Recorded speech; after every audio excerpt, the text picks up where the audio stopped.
Crime branch 7 है, जिनको एक इन्फॉर्मेशन मिली थी कि महंगी वाली मोटरसाइकिल चुरा के उसको बेचने वाला एक गिरोह कार्यरत है और यह गिरोह मोटरसाइकिल के बारे में और उसको बेचने के लिए उनके एरिया में आने वाला है। इस तरह की खबर मिलने के बाद 14 तारीख को यानी कल वहाँ पे एक ट्रैप लगाया गया था, जिसमें 2 लोगों को जो उसमें हिरासत में लिया, उनसे पूछताछ की।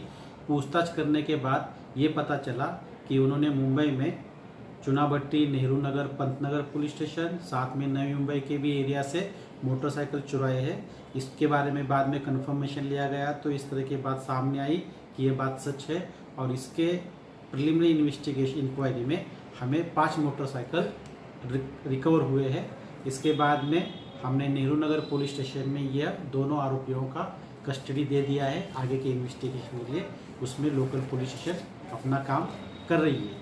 इसके साथ में यूनिट 7 के ही क्राइम ब्रांच को एक इन्फॉर्मेशन मिली थी, जिसके तहत कस्तूरबा मार्ग पुलिस स्टेशन में 10 तारीख को एक एक्सटॉर्शन का मामला दर्ज हुआ था, जिसमें 3 आरोपी थे और उसमें एक आरोपी के ऊपर हत्या का मामला भी दर्ज था। साथ में बाकी 2 आरोपी भी, उन पे अलग अलग क्रिमिनल केसेस थे।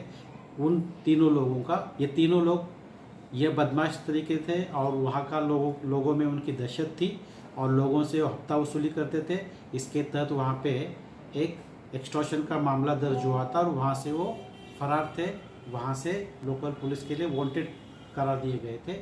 यह तीनों आरोपी घाटकोपर एरिया में यूनिट 7 के अंतर्गत जो एरिया है वहाँ पे आने वाले की खबर मिली थी। इस गुप्त जानकारी के बिना पे छापामारी करके तीनों को हिरासत में लिया, वेरीफाई किया गया तो पता चला कि ये तीनों अक्यूज उसी अपराध में नामजद है और उनको वांटेड करके पुलिस ने करार दिया है। उनको लोकल पुलिस स्टेशन के हवाले आगे की तफ्तीश के लिए दिया गया है।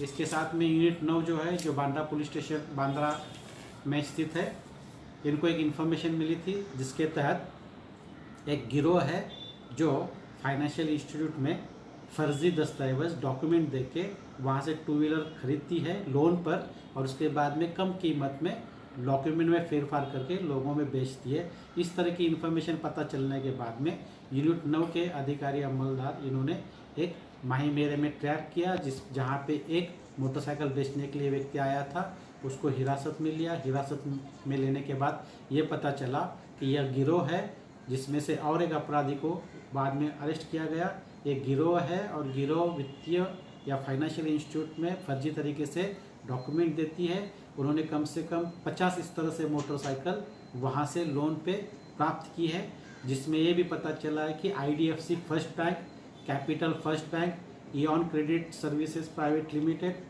यहाँ से उन्होंने लोन लिया है। साथ में United Motors Mahim, Agarwal Motors 7 रास्ता, रत्ना मोटर्स DB मार्ग ग्रैंड रोड, यहाँ के शोरूम से मोटरसाइकिल उन्होंने प्राप्त की है।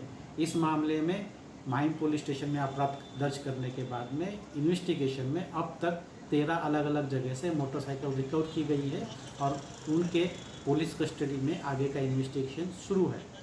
इसके साथ यूनिट 11 जो कांदिवली में है, यहाँ पे बोरेली पुलिस स्टेशन में एक अपराध दर्ज हुआ था, जिसमें एक इंस्टाग्राम से एक तरुणी थी जिसको उसका प्राइवेट वीडियो वायरल करने की धमकी देके उस तरह का उनसे कुछ कार्रवाई करने वाला एक अपराध दर्ज हुआ था।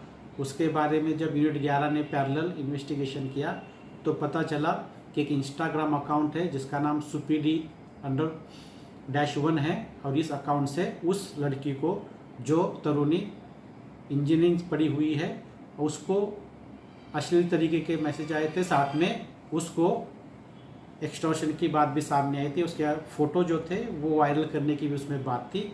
टेक्निकल इन्वेस्टिगेशन करने के बाद पता चला कि एक 24 वर्ष का एक लड़का है जो कलवा थाना में रहता है, वहाँ से इसको हिरासत में लिया और पूरे मामले की इन्वेस्टिगेशन में ये पता चला कि वह लड़का और जो पीड़ित फिरियादी थी, दोनों भी एक ही कॉलेज में, इंजीनियरिंग कॉलेज में पढ़ते थे।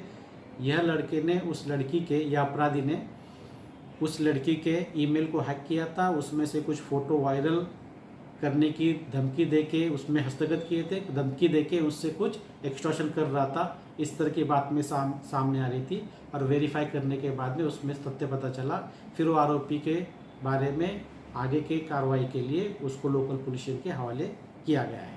मुंबई सहारा न्यूज की खबरों में आज फिलहाल इतना ही। कल फिर नई ताज़ा और सटीक खबरों के साथ दोबारा हाजिर होऊंगा। तब तक के लिए आप बने रहिएगा हमारे साथ में।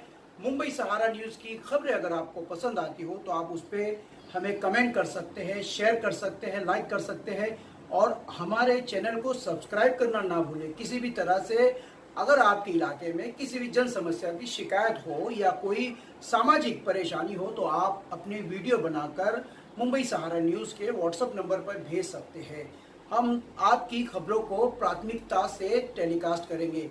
तो आज की खबरों में फिलहाल इतना ही। कल भी नई ताज़ा और सटीक खबरों के साथ दोबारा हाजिर होऊंगा। तब तक के लिए मुझे यानी मुबारक शेख को दीजिए इजाज़त। नमस्कार।